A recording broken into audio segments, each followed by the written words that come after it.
ಗುರು ಬ್ರಹ್ಮ ಗುರು ವಿಷ್ಣು ಗುರುದೇವೋ ಮಹೇಶ್ವರ ಗುರು ಸಾಕ್ಷಾತ್ ಪರಬ್ರಹ್ಮ ತಸ್ಮೈ ಶ್ರೀ ಗುರುವೇ ನಮಃ. ಭವ್ಯ ಭಾರತದ ಇತಿಹಾಸದಲ್ಲಿ ಪರಂಪರೆಯಲ್ಲಿ ಗುರುವಿಗೆ ಅನನ್ಯವಾದಂತಹ ಸ್ಥಾನವಿದೆ. ರೈತರು ಮತ್ತು ಶಿಕ್ಷಕರ ನಡುವಿನ ಸಂಬಂಧವು ನಮ್ಮ ಗ್ರಾಮೀಣ ಸಂಸ್ಕೃತಿಯಲ್ಲಿ ಒಂದು ಭಾವನಾತ್ಮಕ ಹಾಗೂ ಗೌರವಪೂರ್ಣ ಬಂಧನವಾಗಿದೆ. ಈ ಸಂಬಂಧವು ಕೇವಲ ಆಹಾರ ಅಥವಾ ವಸ್ತು ವಿನಿಮಯವಲ್ಲ, ಅದು ಪರಸ್ಪರ ಗೌರವಯುತ ಜೀವನ ಮೌಲ್ಯಗಳು ಹಾಗೂ ಸಮುದಾಯದ ಏಕತೆ ಎಂಬ ಅಂಶಗಳನ್ನು ಒಳಗೊಂಡಿದೆ. ರೈತರು ಮತ್ತು ಶಿಕ್ಷಕರ ನಡುವಿನ ಸಂಬಂಧದ ಬಗ್ಗೆ ಹೇಳೋದಾದರೆ, ರೈತನು ಭೂಮಿಗೆ ಜೀವ ಕೊಡುವವನು. ಅವನು ಬೆಳೆ ಬೆಳೆಸಿ ಸಮಾಜಕ್ಕೆ ಆಹಾರದ ಮೂಲ ಒದಗಿಸುವವನು. ಶಿಕ್ಷಕನು ಮಾನವ ಮನಸ್ಸಿಗೆ ಬೆಳಕು ನೀಡುವವನು. ಅವನು ಜ್ಞಾನವನ್ನು ಬೆಳೆಸುವವನು. ಇಬ್ಬರೂ ಕೂಡ ಬೆಳಕಿನ ಕಾರ್ಯಗಳಲ್ಲಿ ತೊಡಗಿರುವರು.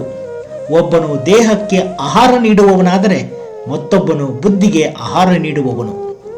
ಗ್ರಾಮೀಣ ಪರಿಸರದಲ್ಲಿ ಈ ಇಬ್ಬರು ವ್ಯಕ್ತಿಗಳು ಪರಸ್ಪರ ಅವಿಭಾಜ್ಯ ಸಂಬಂಧ ಹೊಂದಿರುತ್ತಾರೆ. ರೈತನು ತನ್ನ ಮಕ್ಕಳಿಗೆ ಉತ್ತಮ ಶಿಕ್ಷಣ ಸಿಗಲೆಂದು ಇಚ್ಛಿಸುತ್ತಾನೆ. ಅದಕ್ಕಾಗಿ ಶಿಕ್ಷಕರನ್ನು ಗೌರವದಿಂದ ನೋಡುತ್ತಾನೆ. ಶಿಕ್ಷಕನು ರೈತನ ದುಡಿಮೆಯ ಪ್ರತಿಯೊಂದು ಫಲವನ್ನು ಮನಪೂರ್ವಕವಾಗಿ ಮೆಚ್ಚುತ್ತಾನೆ, ಏಕೆಂದರೆ ತನ್ನ ವಿದ್ಯಾರ್ಥಿಗಳ ಹಿಂದಿನ ಹಿನ್ನೆಲೆಯಲ್ಲಿ ರೈತನ ಹೋರಾಟ ಇರುತ್ತದೆ.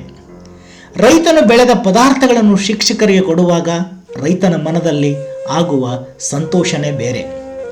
ಪ್ರತಿ ಹಣ್ಣಾದ ಬೆಳೆದು ಹೊಲದಲ್ಲಿ ಕಟಾವು ಆದ ಮೇಲೆ ರೈತನು ಕೆಲವೊಂದು ಭಾಗವನ್ನು ಗ್ರಾಮದ ಶಿಕ್ಷಕರಿಗೆ ಸಮರ್ಪಣೆಯಾಗಿ ನೀಡ್ತಾ ಇರ್ತಾನೆ. ಇದನ್ನು ನಾವೆಲ್ಲರೂ ನೋಡಿದ್ದೇವೆ. ಈ ಕೊಡುಗೆಯಲ್ಲಿ ಅಷ್ಟೊಂದು ಸಂತೋಷವಿದೆ ಅಂದರೆ ಅದು ಕೇವಲ ಧನ್ಯವಾದ ಅಲ್ಲ, ಅದು ಹೃತ್ಪೂರ್ವಕ ಕೃತಜ್ಞತೆ. ಈ ಕೊಡುಗೆಯನ್ನು ನೀಡುವಾಗ ರೈತನ ಮನಸ್ಸಿನಲ್ಲಿ ನೂರಾರು ಭಾವನೆಗಳು ಹರಿದು ಹೋಗುತ್ತವೆ. ರೈತ ಬಂಧುಗಳೇ ಸಹಿತ ಗುರುವಿಗೆ ಅಷ್ಟೇ ಮಹತ್ವವನ್ನು ಕೊಡ್ತಾರೆ. ಬಂಧುಗಳೇ, ನಾನು ಚಿಕ್ಕವನಿರುವಾಗ ನಮ್ಮ ಜಮೀನಿನಲ್ಲಿ ಏನೇ ಬೆಳೆದರೂ, ಅದು ಕಡಲೆಕಾಯಿ ಆಗಿರ್ಬೋದು, ಮೆಕ್ಕೆಜೋಳ ಆಗಿರ್ಬೋದು, ಕಡಲೆ ಸೊಪ್ಪಾಗಿರ್ಬೋದು, ಈ ರೀತಿ ಯಾವುದೇ ತಿನ್ನುವ ಪದಾರ್ಥಗಳನ್ನು ನಾವು ಬೆಳೆದಿದ್ರೆ ಅದನ್ನು ನಮ್ಮ ಗುರುಗಳಿಗೆ ಅರ್ಪಿಸಲು ಎಲ್ಲಿಲ್ಲದ ಖುಷಿ. ಹೀಗಾಗಿ ನಾವು ಚಿಕ್ಕವರಿರುವಾಗ ನಮ್ಮಲ್ಲಿ ಬೆಳೆದಂತಹ ಬೆಳೆಯನ್ನು, ಆ ತಿನ್ನುವ ಪದಾರ್ಥಗಳನ್ನು ನಾವು ಗುರುಗಳಿಗೆ ಸಮರ್ಪಿಸಿದ್ದು ಉಂಟು. ಈಗ ನಾನು ಗುರುವಿನ ಸ್ಥಾನದಲ್ಲಿದ್ದಾಗ ಸಹಿತ ನನಗೆ ಅಂತಹದೇ ಅನುಭವಗಳಾಗ್ತವೆ. ಇವತ್ತು ನಾನು ಹಾಗೆ ನನ್ನ ಡ್ಯೂಟಿ ಮುಗಿಸ್ಕೊಂಡು ಬರ್ತಿರುವಾಗ ಒಂದು ಫೋನ್ ಬರುತ್ತೆ. ಅದು ನನ್ನ ಆತ್ಮೀಯ ಸ್ನೇಹಿತರು ಹೌದು, ಮತ್ತು ಅವರು ಈಗ ತಮ್ಮನ್ನ ತಾವ ತುಂಬ ಕೃಷಿಯಲ್ಲೇ ತೊಡಗಿಸಿಕೊಂಡವರು ಸಹಿತ. ಅವರೇ ಶ್ರೀಯುತ GA ರಾಜ್ಬಾನ್ ಅಂತ. ಅವರು ಫೋನ್ ಮಾಡಿ ಕರೀತಾರೆ, ಬನ್ನಿ ಇಲ್ಲಿ ಮನೆಗೆ ಅಂತ. ನಾನು ದಾರಿ ಮಧ್ಯ ಅವ್ರ ಮನೆಗೆ ಹೋಗುವ ಸಂದರ್ಭ ಬರುತ್ತೆ. ಏನಂತ ಕೇಳಿದಾಗ, ಬನ್ನಿ ತೋಟದಲ್ಲಿ ಹಲಸಿನ ಹಣ್ಣಿದ್ದಾವೆ, ನೀವು ಅದನ್ನು ಮಕ್ಕಳಿಗೆ ತೆಗೆದುಕೊಂಡು ಹೋಗಿ ಅಕ್ಕಪಕ್ಕದವರಿಗೆ ಸಹಿತ ಅದನ್ನು ಕೊಡಿ ಅಂತ ಹೇಳಿ ಒಂದು ಹೃದಯದಿಂದ ಅವರು ನನ್ನನ್ನು ಕರೀತಾರೆ. ಅಲ್ಲಿ ಹೋದಾಗ ಅವ್ರಿಗೆ ವಯಸ್ಸಾಗಿತ್ತು, ನನಗೆ ಮರ ಹತ್ತಲಿಕ್ಕೆ ಬರ್ತಿರ್ಲಿಲ್ಲ. ಹೀಗಾಗಿ ಅವರೇ ಅವರ ಜಮೀನಿನ ಪಕ್ಕದಲ್ಲಿರೋರನ್ನ ಕರೀತಾರೆ, ಬಂದು ಆ 2 ಹಣ್ಣುಗಳನ್ನು ಕಿತ್ಕೊಡಪ್ಪ ಅಂತ. ಸೊ ತುಂಬಾ ಖುಷಿ ಆಗುತ್ತೆ.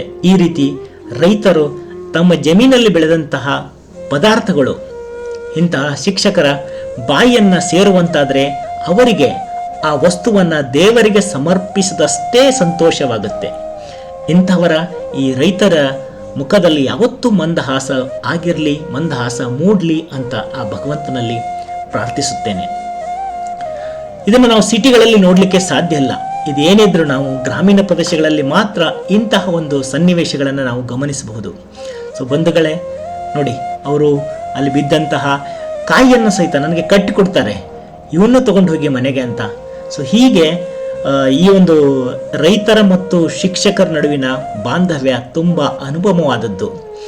ಆ ಭಗವಂತ ಈ ರೈತರಿಗೆ ಯಾವತ್ತೂ ಒಂದು ಚಿರ ಆಯುವನ್ನು ಕೊಡಲಿ ಅಂತ ನಮ್ಮ ಶಿಕ್ಷಕ ವೃಂದದ ಪರವಾಗಿ ನಾನು ಆ ಭಗವಂತನಲ್ಲಿ ಪ್ರಾರ್ಥಿಸುತ್ತೇನೆ. ಇಂತಹ ಒಂದು ಸನ್ನಿವೇಶಗಳು ಕೇವಲ ಕೆಲವರು ಜೀವನದಲ್ಲಿ ಮಾತ್ರ ಲಭಿಸಲು ಸಾಧ್ಯ. ಅಂತಹ ಭಾಗ್ಯವನ್ನು ಪಡೆದಂಥ ನಾನು ಭಾಗ್ಯವಂತನೇ ಅಂತ ಹೇಳ್ಬೋದು. ನಾನು ಎಲ್ಲಿಯವನು? ನಾನು ಬೆಳಗಾವಿನಿಂದ ಬಂದವನು. ಇಲ್ಲಿ ಹಾಸನ ಜಿಲ್ಲೆಯಲ್ಲಿ ಇದ್ಕೊಂಡು KR ಪೇಟೆ ಮಂಡ್ಯ ಜಿಲ್ಲೆಯಲ್ಲಿ ಕೆಲಸ ಮಾಡಿಕೊಂಡು ಈ ರೈತರ ಒಂದು ಪ್ರೀತಿಯನ್ನು ಗಳಿಸೋದಿದೆಯಲ್ಲ, ಇದು ತುಂಬ ನಿಜಕ್ಕೂ ನನಗಂತೂ ಖುಷಿ ತಂದಿದೆ. ಸೊ ಈ ರೈತರಿಗೆಲ್ಲ ಮತ್ತೊಮ್ಮೆ ನನ್ನ ತುಂಬ ಹೃದಯದ ಧನ್ಯವಾದಗಳನ್ನು ಅರ್ಪಿಸ್ತೇನೆ. ಈ ಶಿಕ್ಷಕರು ನನ್ನ ಮಗನಿಗೆ, ನನ್ನ ಮಗಳಿಗೆ ಜ್ಞಾನ ಕಲಿಸುತ್ತಿದ್ದಾರೆ. ಅವರು ನಮ್ಮ ಮಕ್ಕಳ ಭವಿಷ್ಯವನ್ನು ಕಟ್ಟುತ್ತಿದ್ದಾರೆ ಎಂಬೆಲ್ಲ ಭಾವನೆಗಳು ರೈತನ ಮನದಲ್ಲಿ ಮೂಡ್ತವೆ. ಈ ಕೊಡುಗೆಯ ಹಿಂದಿನ ಖುಷಿ ಒಂದು ಪುಟ್ಟ ಬೆಲ್ಲದ ಗಟ್ಟಿಯಲ್ಲಿಯೂ, ಚಕ್ಕುಲಿಯ ಲಟ್ಟಿಯಲ್ಲಿಯೂ, ನೆಲದ ಸುಗ್ಗಿಯ ಸೊಗಡದಲ್ಲಿಯೂ ಕಾಣಬಹುದು. ಅದು ನಗೆಯ ಮೂಲಕ ವ್ಯಕ್ತವಾಗುತ್ತದೆ, ಮಾತಿನೆಡೆಗಳಲ್ಲಿ ಬೀಳುವ ಶಬ್ದಗಳಲ್ಲಿ ವ್ಯಕ್ತವಾಗುತ್ತದೆ. ಇದು ನಮ್ಮ ಹೊಲದಿಂದ ಬಂದಿದೆ ಗುರುಜಿ, ಸ್ವಲ್ಪ ಸ್ವೀಕರಿಸಿ ಅಂತ ಅವರು ಹೇಳುವಾಗ ಮನದಲ್ಲಿ ಆಗುವ ಸಂತೋಷನೇ ಬೇರೆ. ಈ ಸಂಬಂಧದಲ್ಲಿ ಹಣ ಅಥವಾ ಸಂಪತ್ತಿನ ಲೆಕ್ಕಪತ್ರವಿರುವುದಿಲ್ಲ. ಇದು ಶುದ್ಧ ಮಾನವೀಯ ಸಂಬಂಧವಾಗಿರುತ್ತೆ. ರೈತನು ಕೊಡುವಾಗ ಇವನು ನನ್ನ ಮಕ್ಕಳಿಗೆ ಬೆಳಕನ್ನು ಕೊಟ್ಟುವವನು ಎಂಬ ಧ್ಯೇಯದಿಂದ ಕೊಡುತ್ತಾನೆ. ಶಿಕ್ಷಕನು ಸ್ವೀಕರಿಸುವಾಗ ಇವನು ನನ್ನ ವಿದ್ಯಾರ್ಥಿಯ ತಂದೆ ಎಂಬ ಗೌರವದಿಂದ ಸ್ವೀಕರಿಸುತ್ತಾನೆ. ಹೀಗಾಗಿ ರೈತ ಮತ್ತು ಶಿಕ್ಷಕ ಇಬ್ಬರು ಸಮಾಜದ ಕಂಬಗಳು. ಅವರ ನಡುವಿನ ಈ ಪರಸ್ಪರ ಗೌರವ ಹಾಗೂ ಭಾವನಾತ್ಮಕ ಸಂಪರ್ಕವು ನಮ್ಮ ಸಮಾಜದ ನಿಜವಾದ ಶ್ರೀಮಂತಿಕೆ. ರೈತನು ಬೆಳೆದ ಪದಾರ್ಥವನ್ನು ಕೊಡುವಾಗ ವ್ಯಕ್ತವಾಗುವ ಸಂತೋಷ, ನಗು, ನಿರಂತರ ಸೌಹಾರ್ದ ಎಲ್ಲವೂ ನಾವು ಉಳಿಸಿಕೊಳ್ಳಬೇಕಾದ ನಿಜವಾದ ಮೌಲ್ಯಗಳು.